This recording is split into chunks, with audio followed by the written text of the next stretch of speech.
तभी वहाँ पर एक खूंखार सियार आ जाता है और शीला के बच्चे को मुझे इसकी जान बचानी चाहिए। तभी चील सियार के मुंह से बच्ची को छीनकर ऊपर उड़ जाता है और सभी चील अपने घर ले जाते हैं। सभी ने बड़े चाव से खाना खाया, किसी को खाने पर शक तक नहीं हुआ।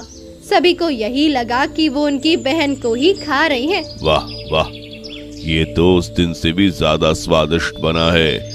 इतना स्वादिष्ट और पौष्टिक खाना खाकर तो मेरे शरीर में अलग ही ऊर्जा आ गई। क्यों चील, सही कहा ना? चीलों ने खाना खा तो लिया था, लेकिन अब उन्हें अपने बहन को खाने का पछतावा हो रहा था। 4 चीलों की एक इंसानी बहन। जंगल के किनारे बसा एक छोटा सा गांव मनोहर था।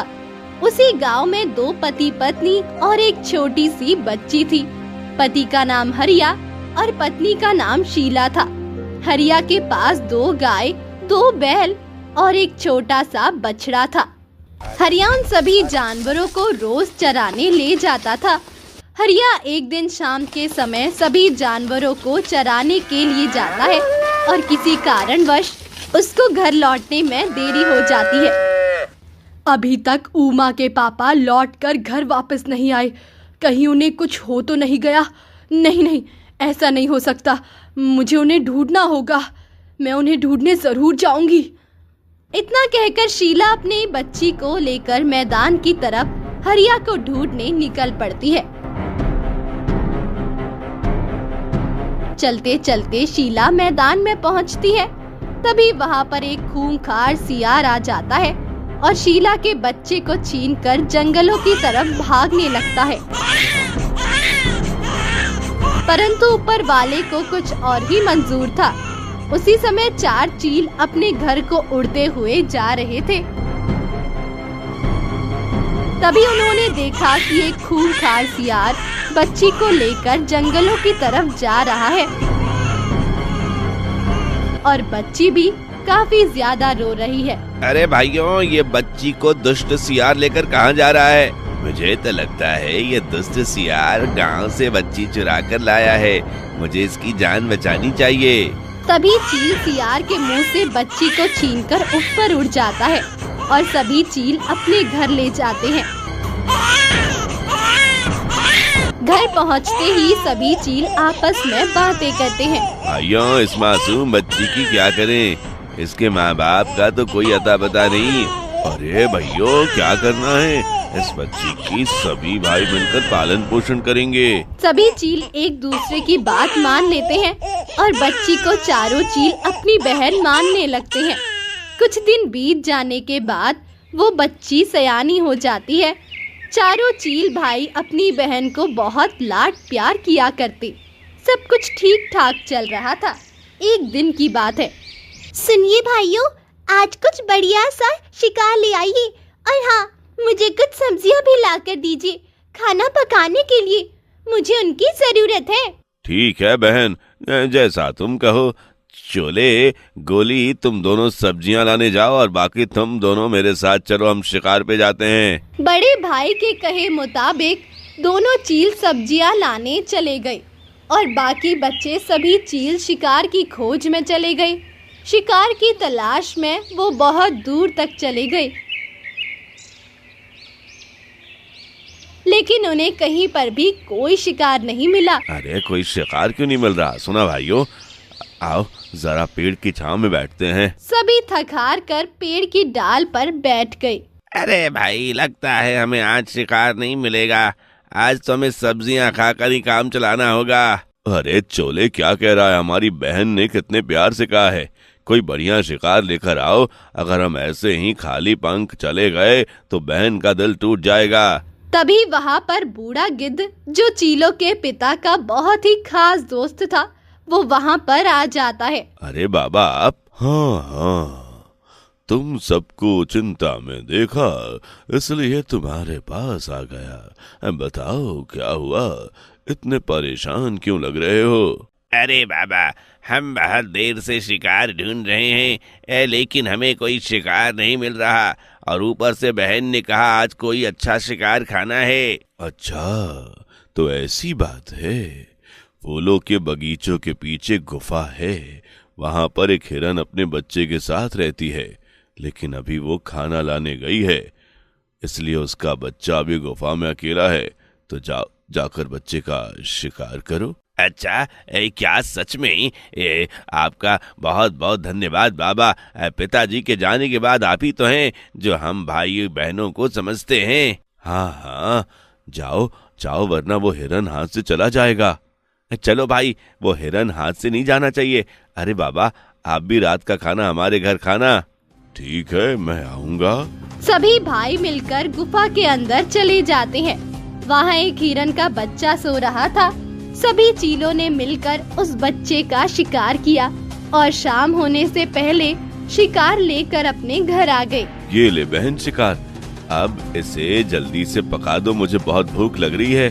जी भैया, लेकिन आपको आने में इतनी देरी क्यों हो गई आज? हाँ, वो जरा शिकार ढूंढने में दिक्कत हो रही थी, लेकिन तभी बाबा ने आकर हमें शिकार का पता बता दिया और सिर्फ उनकी वजह से ही हम ये शिकार ढूंढ पाए हैं। अच्छा भैया, क्या आपको मेरी वजह से बहुत परेशानियाँ हुई? नहीं बहन, भला तुम्हारी बात हम थोड़े टाल सकते हैं। और हाँ बहन, बाबा भी खाने के लिए आने वाले हैं, तो जरा ज्यादा खाना बनाना। भाइयों की बात सुनकर लाडो बड़ी खुश हो गई। वो फटाफट रसोई में जाकर खाना बनाने लगी। तभी सब्जियां मांस काटते वक्त चाकू उसके हाथ में लग जाता है और उसके हाथ से खून बहने लगता है। अरे ये क्या, मेरे हाथ में तो घाव लग गया। अगर भाइयों ने देख लिया तो खामखा परेशान होंगे। क्या करूं, इस खून को कहाँ पूछूं? लाडो इधर उधर देखने लगी, लेकिन उससे अपना खून पोंछने के लिए कुछ भी नहीं मिला। तभी उसने ना चाहते हुए भी खून को हिरन के मांस में मल दिया और वो फिर से खाना पकाने लगी। थोड़ी ही देर में खाना बनकर तैयार हो गया। उसने अपने सभी भाइयों को खाना परोस दिया। तभी गिद्ध भी वहाँ पर आ चुका था। सभी खाना खाने लगे। खाने का एक निवाला खाते ही सभी चौंक गए, क्योंकि ऐसा स्वादिष्ट खाना उन्होंने आज तक नहीं खाया था। भूखे चील फटाफट सारा खाना खत्म कर देते हैं। आहा, वाह, लाजवाब, ये कितना स्वादिष्ट बना है। हाँ हाँ, सच में बहन, क्या तुमने कोई खास मसाला डाला है? मसाला? नहीं तो, मैं तो जैसे रोज पकाती हूँ वैसे ही खाना पकाया है। नहीं बहन, आज इस खाने में कोई अलग बात है। और हिरन तो हमें इतनी पिछले हफ्ते भी खाया था, लेकिन वो इतनी स्वादिष्ट नहीं बनी थी। ये बड़ा स्वादिष्ट है। अरे बेटी, तुमने इसमें क्या मिलाया? ये तुम्हें बताना ही होगा। कोई साधारण हिरन इतना स्वादिष्ट नहीं लग सकता। हाँ हाँ, मैंने पूरी जिंदगी में ऐसा लाजवाब खाना नहीं खाया। बताओ ना बहन, आखिर तुमने इसमें क्या मिलाया? और बस इसी वजह से मैंने अपना खून इस खाने में मिला दिया। सभी भाई हैरान थे, लेकिन गिद्ध खामोशी से कुछ और ही सोच रहा था। उसकी आंखों में कुटिलता छलक रही थी। एक चालाक योजना उसके दिमाग में धीरे धीरे आकार ले रही थी। चलो, मैं चलता हूँ, बहुत रात हो गई। फिर गिद्ध अपने घर चला गया। अगले दिन चारों चील फिर से शिकार लाने चले गए, लेकिन कई घंटों तक ढूंढने के बाद भी उन्हें अपना शिकार नहीं मिला। सभी थक हार कर पेड़ की छांव पर बैठ गए। दिन पर दिन शिकार मिलना तो मुश्किल ही होता जा रहा है। अगर ऐसा ही चलता रहा तो हम सबको भूखे ही मरना पड़ेगा। सभी बातें कर ही रहे थे कि तभी दूर बैठा बूढ़ा गिद्ध उन्हें देख रहा था। ये सही मौका मिल रहा है अपने काम को अंजाम देने का। गिद्ध चीलों के पास आकर बोलता है। क्या हुआ चीलों, आज भी तुम्हें शिकार नहीं मिला? हाँ बाबा, शिकार मिलना तो बड़ा मुश्किल हो गया है। अरे तुम जैसे बेवकूफ चील तो मैंने आज तक नहीं देखे। तुम्हारे घर में इतना बढ़िया शिकार होते हुए तुम धूप में भटक रहे हो। क्या हमारे घर में? ये आप क्या कह रहे हैं बाबा? हाँ हाँ, हम कुछ समझे नहीं, आप किसकी बात कर रहे हैं? अरे तुम्हारी बहन। गिद्ध की बात सुनकर सभी चील बहुत गुस्से में आ गए। बड़ी ऊंची बात कर दी बाबा, हम आपकी उम्र का लिहाज कर रहे हैं, इसलिए आप अभी तक यहाँ खड़े हैं। अगर आपकी जगह कोई और होता तो उसका सर धड़ से अलग कर देता। अरे ठंड रख भाया, मेरी पूरी बात सुन ले। नहीं नहीं, हमें कोई बात नहीं सुननी आपकी। अरे चिल, तुम समझ नहीं रहे। तुम सबका तंदुरुस्त रहना कितना जरूरी है। मैंने कहा ना आप चुप रहो वरना। सभी बहुत गुस्से में थे, लेकिन उनमें से एक चील को गिद्ध की बात अच्छी लग रही थी। अरे भाइयों, क्या कहना चाह रहे हैं पहले सुन तो लो। बोलिए बाबा। अरे क्या कहते हो बाबा? हाँ, अब मेरी बात ध्यान से सुनो। मुझे एक बात बताओ, कल जो तुमने हिरन खाया था उसका क्या स्वाद तुम्हारे मुंह से चला गया? अरे क्या कहते हो बाबा? उसे याद करते ही स्वाद मुंह में झट से आ जाता है।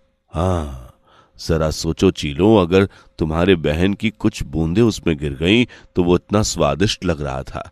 अगर तुम्हें तुम्हारी बहन पूरी खाने में मिल जाए तो वो कितना स्वादिष्ट लगेगा और पौष्टिक भी। सभी चील गिद्ध की बातों में आने लगे। बस बस बाबा, बहुत कर ली तुमने बकवास। ठीक है, तो ऐसे बैठे रहो, भूखो। जरा देखो मेरी तरफ। मैं अपनी जवानी में बहुत सारे पंछी और जानवर खाए, इसलिए अभी तक मैं जिंदा हूँ। वरना तुम्हारे पिताजी जो पूरी जिंदगी छोटे छोटे पंछी खाते रहे, जल्दी गुजर गए। अब लगता है भुखमरी की वजह से हमारी भी हालत उनके जैसे हो जाएगी। ऊंची सोच भाया, ऊंची सोच।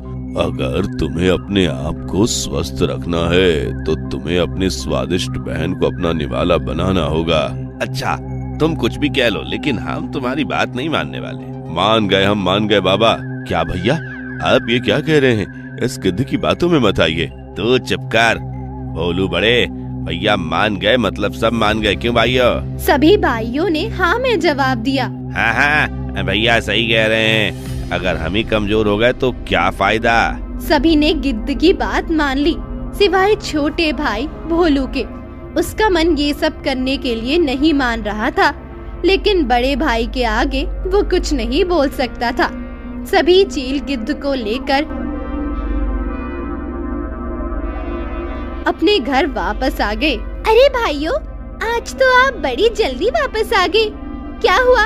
क्या आज भी आपको कोई शिकार नहीं मिला? नहीं बहन, अंदर चलो, तुमसे काम है। काम? ठीक है। सभी घर के अंदर चले गए। अंदर जाते ही सभी भाइयों ने अपनी बहन को घेर लिया। अरे भैया, बताइए ना, क्या काम है? आज आपको शिकार नहीं मिला, इसलिए आप परेशान हैं क्या? नहीं बहन, हम परेशान नहीं, क्योंकि हमें तो शिकार मिल ही गया। अच्छा, तो कहाँ है शिकार? लाइए, मैं जल्दी से उसे पका देती हूँ। तुम ही हो तो वो शिकार। आज हम तुम्हें ही पका कर खाएंगे। अपने भाइयों की बात सुनकर लाडो को अपने कानों पर विश्वास ही नहीं हो रहा था।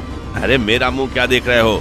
जल्दी से इसे रस्सी से बांधो, कहीं भाग न जाए। भैया, ये आप क्या कह रही हैं? भाइयों ने अपनी बहन को रस्सी से बांध दिया। आपको क्या हो गया है भाइयों? मैं जानती हूँ, मेरे भाई ऐसा नहीं कर सकते। बहन भाइयों के सामने गिड़गिड़ा रही थी, लेकिन शायद भाइयों को अपनी भूख के आगे कुछ नहीं दिख रहा था। बाबा, ये आपके कहे अनुसार हमने अपनी बहन को बांध दिया है। अब बस उसे मारने की देरी है। वो तो सब ठीक है, लेकिन क्या तुम में से किसी को खाना पकाने आता है? नहीं, हमें तो पकाना नहीं आता। अरे हट, कैसे चील हो, खाना पकाना तक नहीं आता। एक काम करो, तुम किसी भरोसेमंद छोटे पंछियों के चंगुल में भेजो और किसी एक पक्षी को जो अच्छा खाना बनाता उसे लेके आने को कहो। हाँ ठीक है, लेकिन जाएगा कौन? मैं लेकर आता हूँ भैया। हाँ ठीक है, जाकर जल्दी लेकर आ। इतना कहकर भोलू छोटे पक्षियों के इलाके में चला गया। भोलू एक पेड़ पर बैठ गया। अरे अब मैं किससे मदद मांगूं? अगर मैं बावर्ची ले गया तो सभी भाई मिलकर बहन को मार देंगे। हे ऊपर वाले, मैंने आज तक कोई भी अच्छा काम किया हो तो मेरी मदद कर, कोई फरिश्ता भेज दे। उसी पेड़ के किनारे एक छोटी सी झोपड़ी थी। उस झोपड़ी में बिल्कुल छोटा सा परिवार रहता था, जिसमें एक लड़की भी रहती थी। उसके परिवार वाले उसे प्यार से स्वीटी कहकर बुलाते थे, जो कि वो लड़की बहुत ही समझदार और संस्कारी थी। वो स्वीटी लड़की झोपड़ी के अंदर से चील की सभी बातें सुन रही थी। अरे ये चील तो बड़ा ही परेशान लग रहा है, मुझे जाकर देखना चाहिए। स्वीटी लड़की चील के पास चली गई। सुनिए चील भाई, आप परेशान लग रहे हैं, क्या बात है? क्या मैं आपकी कोई मदद कर सकती हूँ? अरे बहन, क्या तुम मेरी मदद कर सकती है? वो दरअसल बोलू ने सारी बात स्वीटी को बताई। क्या? कैसे भाई है? भूख के लिए अपनी बहन तक को नहीं छोड़ा? उस गिद्ध ने मेरे भाइयों की आंखों पर पट्टी बांध दी है। उन्हें सही गलत कुछ दिखाई नहीं दे रहा। बहन मेरी मदद करो। चील भाई, क्या आप मुझे बता सकते हैं कि आपके भाइयों ने कभी कोई चील खाया है? नहीं, उन्होंने अभी तक कोई चील नहीं खाया। ठीक है, मेरे पास एक प्लान है। स्वीटी भोलू को प्लान बता देती है। वाह बहन, ये तो बड़ा ही अच्छा प्लान है। स्वीटी भोलू के साथ जाने लगती है। ये देखिए भाइयों, मैं अपने साथ इस बावर्ची बहन को ले आया हूँ। अच्छा है लड़की, तुझे खाना पकाना तो आता है ना? हाँ चील भाई, मुझे खाना पकाना आता है। ठीक है, जा भोलू से अंदर ले जा और पहले लाड़ू का काम तमाम कर दे। भोलू स्वीटी लड़की को अंदर ले गया। अंदर उसकी बहन को बदा देख स्वीटी को उस पर बहुत दया आ गई। मार दो भाई, मुझे मार दो। मैं तुम जैसी चीलों की बहन हूँ, यही मेरी फूटी किस्मत है। अरे बहन, मैं और चील भाई आपकी मदद करने आए हैं। बहन, माँ के जाने के बाद एक तुम ही तो हो जिसने मुझे माँ की कमी महसूस होने नहीं दी। मैं तुम्हें कैसे मार सकता हूँ? तुमने मेरा बिल्कुल माँ जैसा ख्याल रखा है। हे ऊपर वाले, कोई तो है जो मुझे सच में प्यार करता है।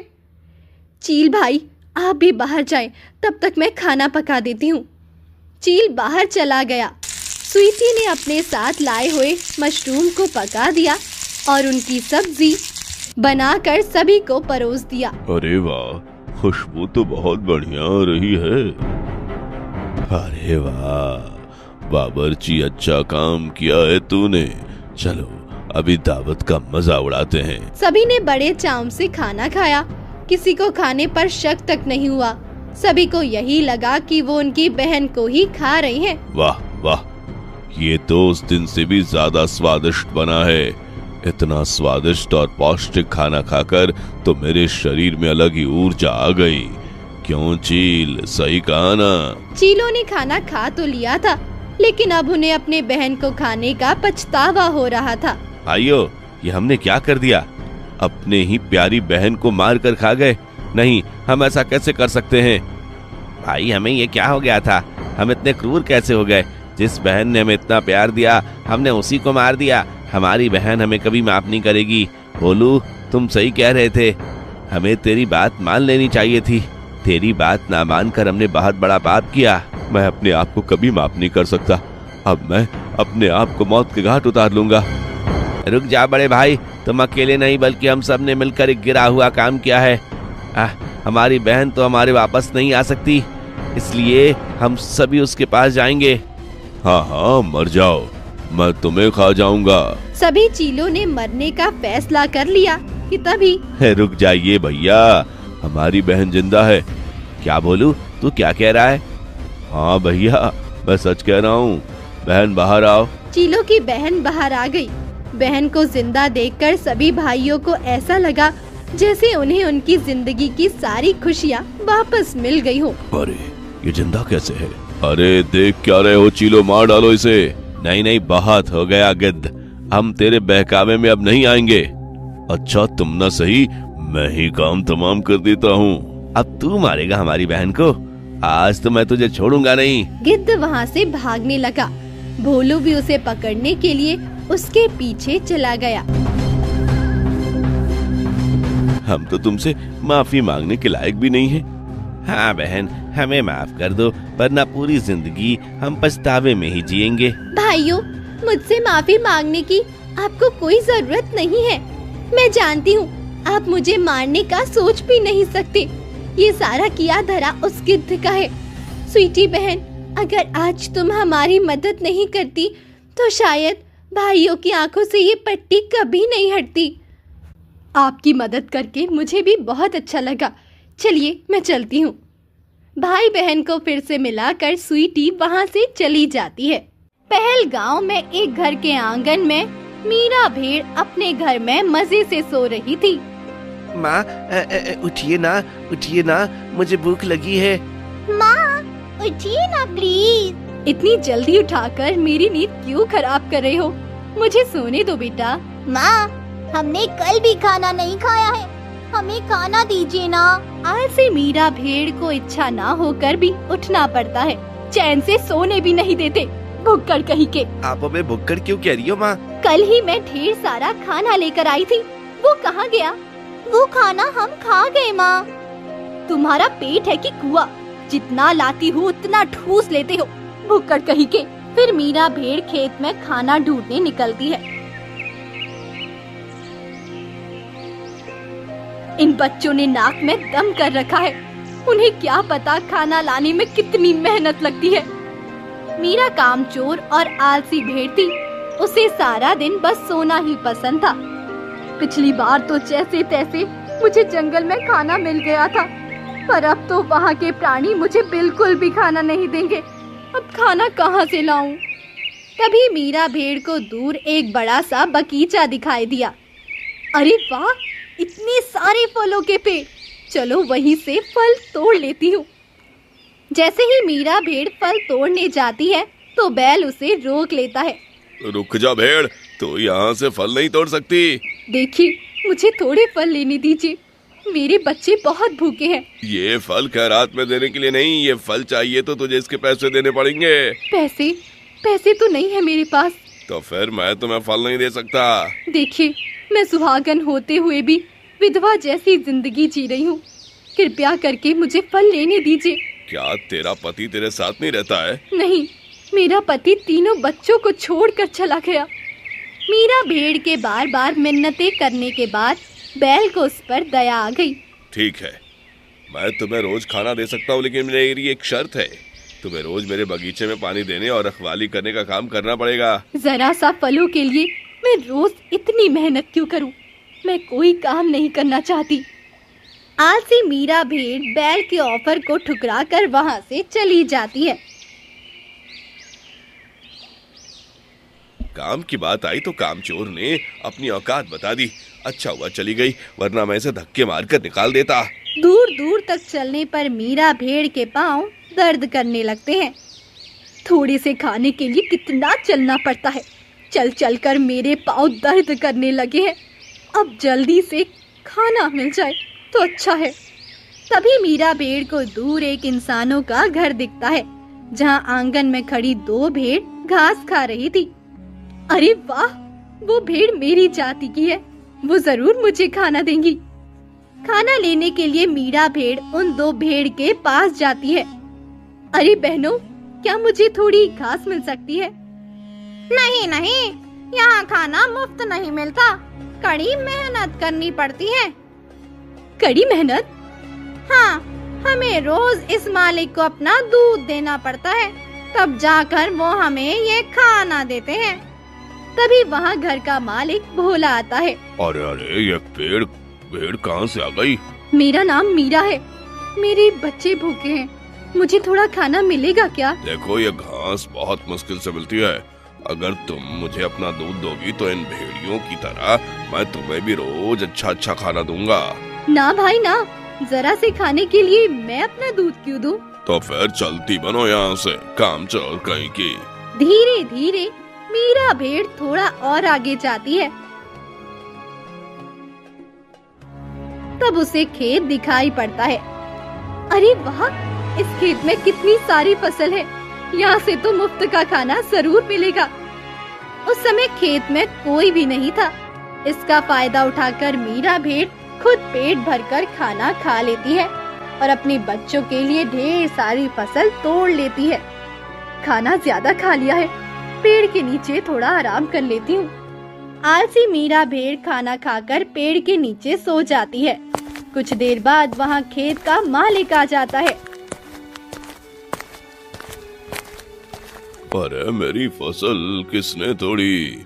अच्छा, तो मेरी फसल इस भेड़ ने खाई है, अभी इसे मजा चखाता हूँ। रामदयाल गुस्से में आकर मीरा भेड़ को एक पेड़ से बांध देता है। तुम कौन हो और मुझे इस पेड़ से क्यों बांधा है? मैं इस खेत का मालिक हूँ और तूने मेरे खेत में चोरी की है, इसलिए तुझे बांधा है। देखो देखो, मेरे बच्चे 2 दिन से भूखे हैं, मुझे छोड़ दो। बच्चों की दवाई देकर बचना चाहती है मूर्ख भेड़? मेरे बच्चे मेरा इंतजार कर रहे होंगे, मुझे छोड़ दीजिए प्लीज। अगर एक बार तुझे छोड़ दिया तो तू बार बार चोरी करने आएगी, इसलिए मैं तुझे नहीं छोड़ूंगा। रामदयाल मीरा भेड़ पर गुस्सा होकर अपने घर के अंदर चला जाता है। उधर कामचोर मीरा भेड़ के बच्चे घर में बैठे अपनी माँ की राह देख रहे होते हैं। माँ खाना लेकर अभी तक क्यों नहीं आई? लगता है माँ फिर से कहीं सो गई होंगी। माँ तो कितनी आलसी है ना। सिर्फ आलसी नहीं, कामचोर भी है। उन्हें हमारी जरा भी परवाह नहीं है। उन्हें हमारी परवाह नहीं है, पर हमें तो उनकी परवाह है ना। चलो हम उन्हें ढूंढने चलते हैं। तीनों बच्चे अपनी माँ को ढूंढने निकल पड़ते हैं। उधर भूखी प्यासी मीरा भेड़ 3 दिन से रामदयाल के घर के आंगन में बंधी होने के कारण काफी कमजोर हो चुकी थी। अरे पता नहीं ये इंसान मुझे कब छोड़ेगा। रात के वक्त एक चूहा मीरा भेड़ के पास आता है। अरे तुम तो वही भेड़ है ना जिसके चर्चे गांव से लेकर जंगल तक है। तू यहाँ की सबसे बड़ी कामचोर भेड़ है। देख चूहे, तेरी मौत कब आ जाएगी तुझे पता नहीं। किसी भी वक्त कोई सांप या चील तुझे मार डालेगा। हाँ तो मरने से पहले एक अच्छा काम ही कर ले। कौन सा काम? मेरे बच्चे 2 दिन से भूखे हैं, मुझे उनके पास जाना है। मुझे प्लीज खोल दो। अरे ना बाबा ना, मैं रामदयाल का नमक खाता हूँ, मैं उससे गद्दारी नहीं कर सकता। अगर मैं तुझे गणपति बप्पा का वास्ता दूं, तब भी तू मुझे नहीं छुड़ाएगा। हे बप्पा, बीच में मत ला, मैं तुझे खोलता हूँ। कुछ देर में चूहा रस्सी को काट देता है। शुक्रिया चूहे। फिर मीरा भेड़ खाना लेकर बच्चों के पास जाती है। जैसे ही मीरा भेड़ अपने घर पहुंचती है तो वहां वो अपने बच्चे को ना पाकर घबरा जाती है। यहाँ तो कोई नहीं है, मेरे बच्चे कहाँ चले गए? मीरा अपने बच्चों को तलाश करने लगती है, पर उसके बच्चे कहीं नहीं मिलते हैं। चुन्नू, अरे ओ चुन्नू, बेला, नीरू, हे भगवान मेरे बच्चे सलामत तो होंगे ना? कई घंटे उन्हें ढूंढने के बाद चलते चलते मीरा भेड़ उसी बगीचे वाले बैल के पास आती है। बैल भाई, आपने मेरे 3 छोटे बच्चों को कहीं देखा है? हाँ, 2 दिन पहले वो मेरे पास आए थे, तुम्हारे बारे में पूछ रहे थे। फिर तुमने उनसे क्या कहा? मैंने उनसे कहा वो कामचोर बकरी है। वो ये सुनकर बेचारी शर्म से यहाँ से चले गए। हे भगवान मेरे बच्चों की रक्षा करना। आंखों में आंसू लिए मीरा भेड़ अपने बच्चों को तलाशने आगे बढ़ जाती है। तभी वो चलते चलते भोला के घर पर आती है। तो फिर क्यों आज चोरी करने आई है? मैं चोरी करने नहीं आई, अपने बच्चों को ढूंढने आई हूँ। अच्छा, तो वो बच्चे तेरे थे क्या? तुमने उन्हें देखा है क्या? हाँ, वो तीनों भूखे प्यासे मेरे पास आए थे। मैंने ही उन्हें भरपेट खाना खिलाकर यहाँ से भेजा। क्या तुम बता सकते हो वो किस तरफ गए हैं? खाना खाने के बाद वो अपनी माँ को ढूंढने जा रहे थे, लेकिन क्या? लेकिन उन बदकिस्मत बच्चों को एक भेड़िया पकड़कर खा गया। ये सुनकर मीरा भेड़ के होश उड़ जाते हैं और वो फूट फूट कर रोने लगती है। मेरे बच्चों की मौत की जिम्मेदार मैं हूँ। तुम जिम्मेदार हो कैसे? मैं कामचोर हूँ ना, इसलिए उस दिन मैंने बेल के खेतों में काम करने की बात मानी होती तो आज मेरे बच्चे मेरे साथ होते। मैंने तो तुमसे दूध देने की बात कही थी, पर तुमने नहीं मानी। मुझे याद है अगर तुम्हारी बात भी मैंने मानी होती तो आज मेरे बच्चे जिंदा होते। उदास होकर मीरा भेड़ वहाँ से जाने लगती है। मेरे बच्चे मेरी वजह से मरे हैं, मेरी वजह से, इसीलिए मुझे प्रायश्चित करना ही होगा। प्रायश्चित करते हुए मीरा भेड़ रामदयाल के खेत में आ पहुंचती है। मीरा भेड़ को दोबारा खेत में देखकर रामदयाल चिल्ला कर कहता है, ए कामचोर भेड़, यहाँ तो किस लिए आई है? इस बार मैं चोरी करने नहीं, प्रायश्चित करने आई हूँ। प्रायश्चित किस बात का? मैं अपनी कैद से रस्सी तोड़कर भाग आई थी, कृपया करके मुझे पेड़ से वापस बांध दीजिए। मीरा के मुंह से बात सुनकर रामदयाल दंग रह जाता है। उस दिन मैंने आपकी खेत में चोरी की थी, इसीलिए आपने मुझे पेड़ से बांध दिया था। हाँ, परंतु अगर उस दिन मैं आपके खेत से मेहनत करके घास लेती तो क्या आप मुझे पेड़ से बांधते? नहीं। उस दिन मैंने चोरी की थी, इसी कारण मेरे बच्चे आज मेरे साथ नहीं है। तेरे बच्चे तेरे साथ नहीं है क्या मतलब? वो भगवान को प्यारे हो गए, इसीलिए अब मैं जीना नहीं चाहती हूँ। कृपा करके मुझे पेड़ से बांधकर मुझे भूखा प्यासा रखकर मार दीजिए। मैं जीना नहीं चाहती, मैं जीना नहीं चाहती। तुझे अपने किए पर पछतावा हो रहा है, ये जानकर मुझे खुशी हुई। इसलिए अब मैं तुझे सजा नहीं देना चाहता, लेकिन अगर तू चाहे तो मेरे खेत में रह सकती है। अब मैं जीना नहीं चाहती।